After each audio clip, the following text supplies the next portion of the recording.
ce week-end, nous étions à Saint-Médard-en-Jalles. On était voir un festival qui s'appelle Jailhouse Rock. Le Jailhouse Rock numéro 15. Voilà. Et il y a ce groupe d'anglais de Manchester. Ah, tu parles des Marouja. Marouja. Je sais pas comment on prononce ça parce que c'est de l'espagnol. Ouais. Voilà. Ouais. Et là, qu'est-ce qu'on peut dire Alors là, pour moi, c'était une grosse claque. Ça m'a fait penser à ce que Manchester peut produire de... Ouais, peut proposer de plus incroyable. Tu sais qu'à Manchester, il y a une fac de musique, de musicologie. Ouais, il y a une qui est vachement bien. Alors j'y suis allé, moi, puis une fois j'étais allé me balader là-bas. Et il y a un des mecs de Certain Ratio qui est prof là-bas.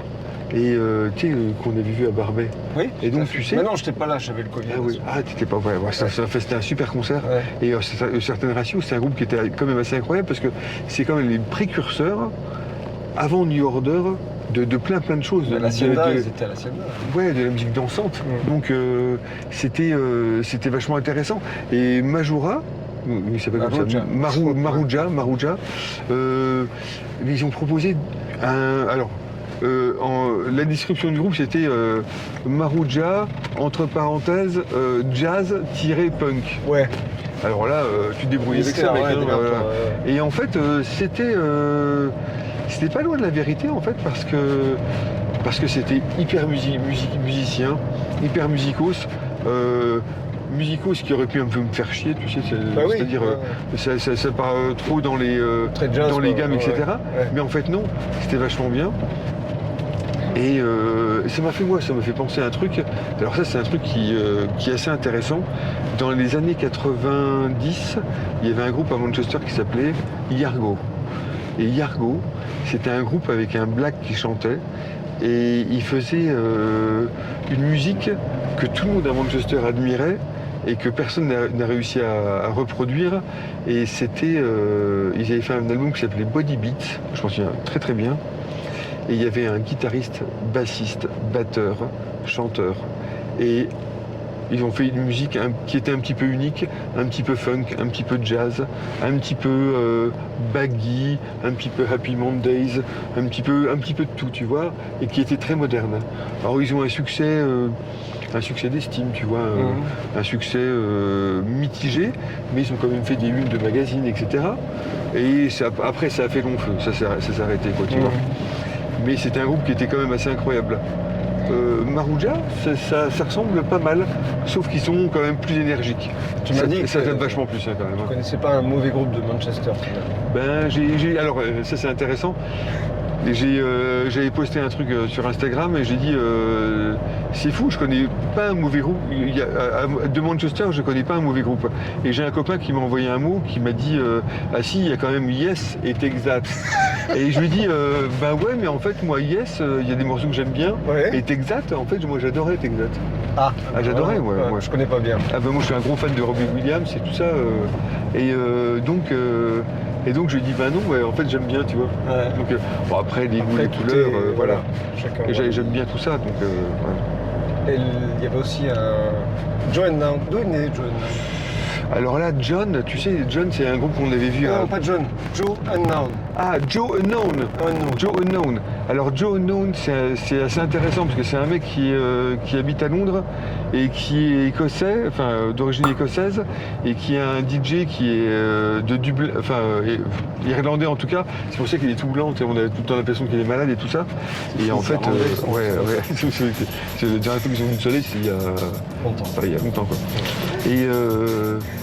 Et la musique de ce mec-là, de Joe Unknown, était quand même, ça envoyait du bois, c'était vraiment bien. Ça ressemble quand même beaucoup à Stephen Mods, à The Streets. Oui, Stephen Mods, on y pense avant. Ouais, mais The Streets aussi. Alors c'est son style, on peut parler aussi, c'est du rap. Slam rap. Ouais, du slam rap avec beaucoup d'énergie parfois et avec des touches de jungle aussi. Ouais. Tu sais, il y a des groupes, à un moment, tu avais des rythmes de jungle qui arrivaient et lui faisait vivre ça à fond. Et en fait, en France, la jungle, personne n'écoutait ça. Enfin, il y a eu très peu de concerts de jungle en France. Tu sais, la jungle, c'était au début des années 90 avec Goldie, avec ce genre de personnes. Mais c'est très peu connu. C'est des rythmes reggae, raga, très rapides. Qu'on ne connaît pas. Et Joe Unknown, il avait une patate énorme. Et lui, il est tout jeune, il est inspiré de toutes ces inspirations.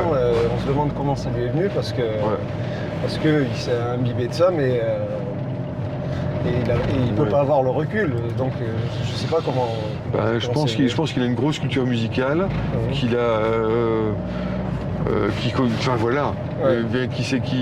Qu'il a réussi à tirer plein de références et plein d'influences et il en a fait sa soupe à lui, quoi, tu vois. Donc non, moi ça m'a vachement impressionné. Et puis après au Jailhouse Rock, il y a quand même un groupe qui m'a aussi assis. C'est le groupe qui a remplacé Life et qui s'appelle Opus Kink. Ah oui, Opus Kink. Et bon, ça c'est vraiment le truc qui m'a scotché. Alors là, moi.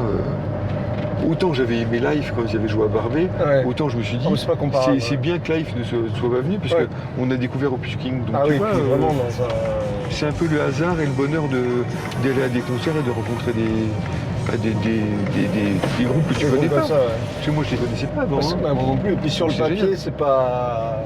Même quand on les voit, c'est pas évident. Parce que la mayonnaise prend, et puis il y a ce lead là qui a vraiment une présence incroyable, avec son bassiste aussi à côté. Là.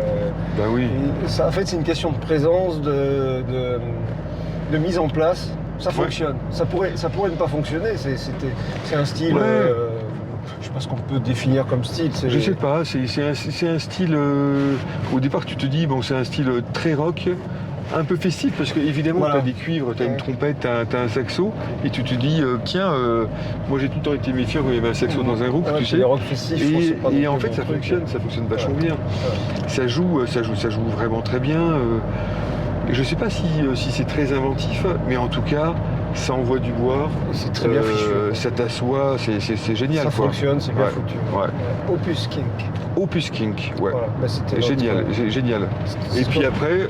John and John. Ouais, John, 2 times John, mais John, voilà. On les a déjà vus, je suis sûr, à Barbet. Il s'appelait John and John, et là c'est... Oui, on les a vus en première partie en 2018, d'ailleurs il l'a dit, sur scène, le chanteur-batteur, il a dit, ça me fait vraiment plaisir d'être là à nouveau. On était là en 2018 à Bordeaux, à Barbet, et c'était en première partie des Slifford Mods, si je me souviens bien. Et tu vois, et oui. Et en fait, ça a envoyé du bois à mort. Et vraiment, ça a vraiment envoyé du bois. Ils sont très prolifiques. Enfin, ils sont généreux et ils ont sorti pas mal de choses. Ils sont très actifs sur Bandcamp. Ils sortent des morceaux très souvent sur Bandcamp. Et ils sont du sud de Londres. Donc sud de Londres, génial. Bon, on est arrivé chez toi. Ah ouais, je te laisse. C'est vrai, je suis arrivé. Ouais. Ah bah me voilà en sécurité. Bon. Et si on chantait l'aventure, c'est l'aventure. L'aventure, c'est l'aventure. Et pourquoi on chante ça? Parce que c'est Bilbao Kung Fu qui a fait une reprise.